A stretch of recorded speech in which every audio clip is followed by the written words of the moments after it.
নমস্কার বন্ধুরা, ঝর্ণা কিচেন সবাইকে স্বাগত। আশা করি সবাই ভালো আছেন। আজকে আরেকটি রেসিপি নিয়ে আসছি। আমরা তৈরি করব টক মিষ্টি বড়ইয়ের আচার। আমরা বড়ই এখানে শুকনো বড়ই নিয়েছি। আমরা এখানে বড়ইটাকে এভাবে একটু চিড়ে জলের মধ্যে 1 ঘন্টার মতো আমরা ভিজিয়ে রেখেছি। কারণ বড়ইটা যত নরম হবে বড়ইয়ের আচারটা ততই টেস্ট হবে।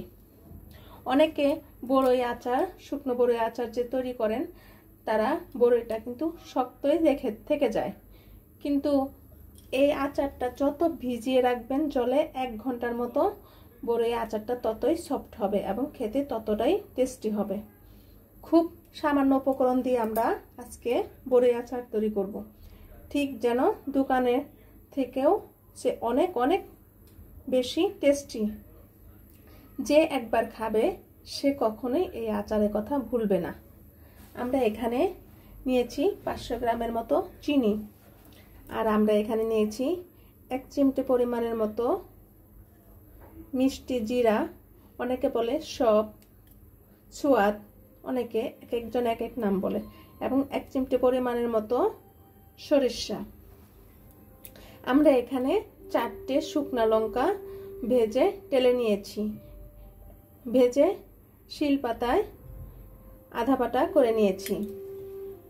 এবং এখানে আমরা 1 চা চামচের মতো মিষ্টি জিরা এবং 1 চা চামচ পরিমাণের মতো ধনিয়া এবং আধা চা চামচ পরিমাণের মতো জিরে তেলে একসাথে শিলপাতায় গুঁড়ো করে নিয়েছি, এবং প্রয়োজন মতো লবণ। আর আমাদের লাগছে সরিষার তেল। সম্পূর্ণ আচারটি তৈরি হবে, কিন্তু আচার কিন্তু সরিষার তেল ছাড়া হয় না। সামান্য পরিমাণের 1 চা চামচ পরিমাণের মতো আমরা সরিষার তেল দিয়ে আচারটি তৈরি করব। চলুন আচারটি তৈরি করি। আমাদের কড়াইটি গরম হয়ে গিয়েছে। এখন আমরা 1 চা চামচ পরিমাণের মতো সরিষার তেল দিয়ে দিব, এবং সরিষা এবং সবগুলো দিয়ে দিব।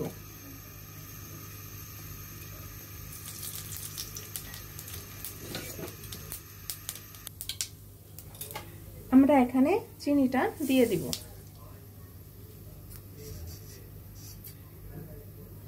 খুব সামান্য পরিমাণের মতো জল দিয়ে দিব।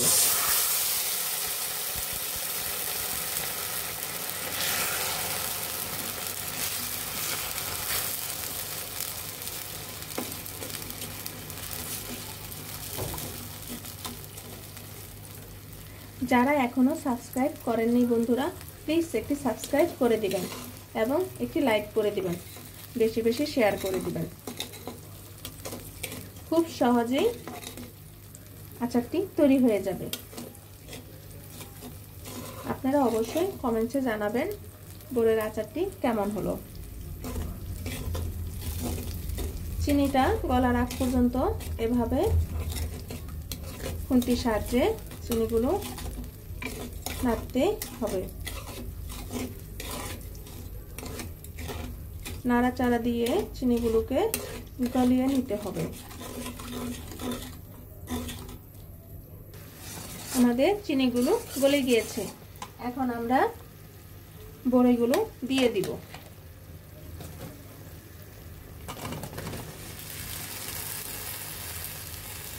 বড়ইটা ছোট বড় সকলেরই পছন্দ হবে। আপনারা অবশ্যই বাসায় তৈরি করে খাবেন এবং নিজেই বলবেন বড়ই আচারটি কেমন হলো।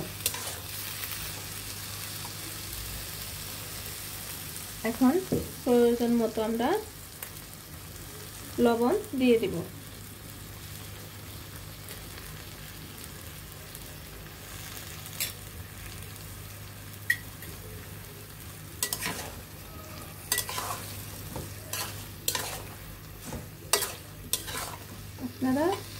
এখন আমরা ঝালটা লঙ্কার গুঁড়োটাও দিয়ে দিব। আমি এখানে কোনো শুকনো লঙ্কার গুঁড়ো ইউজ করব না, এখানে শুকনো লঙ্কা তেলে দিয়ে দিব। আপনারা ঝাল যেরকম পছন্দ করেন ঠিক এভাবেই ঝালটা বাড়িয়ে কমে দিয়ে নেবেন। এবং ছেলে মেয়েদের জন্য একটু ঝালটা কম দেওয়াটাই ভালো। ছেলে মেয়েরা কিন্তু বড়ইয়ের আচারটা খুবই পছন্দ করে।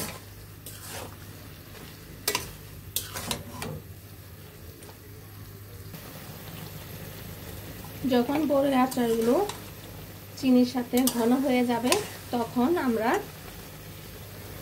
বেটে রাখা মশলাগুলো দিয়ে দিব। চুলার আঁচটা মিডিয়ামে করে রাখবেন।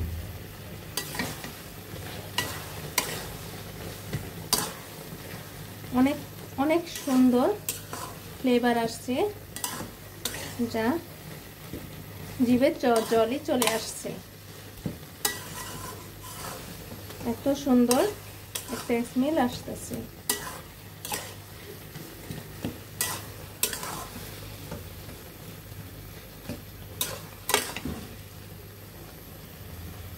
এভাবে কিছুক্ষণ আমরা চুলার আঁচটা লতে রেখে কিছুক্ষণ এভাবে বড়িগুলো উল্টিয়ে পাল্টিয়ে নিব, তারপর আমরা নামিয়ে নিব। আমরা এখানে কোনো গরম মশলা ইউজ করিনি। যেই ফ্লেভার চলে আসছে এবং যেই টেস্ট হয়েছে, গরম মশলার কোনো প্রয়োজনই হয় না। খুব কম মশলা দিয়েই খুব সহজেই বড়ির আচারটি তৈরি হয়ে গিয়েছে। এখন আমরা আচারটি নামিয়ে নেব। বড়ির আচারটি ঠান্ডা করে 2 থেকে 3 মাস আপনারা ফ্রিজে রেখে খেতে পারেন। এখন আমরা নামিয়ে নেব। আমাদের বড়ির আচারটি তৈরি হয়ে গিয়েছে।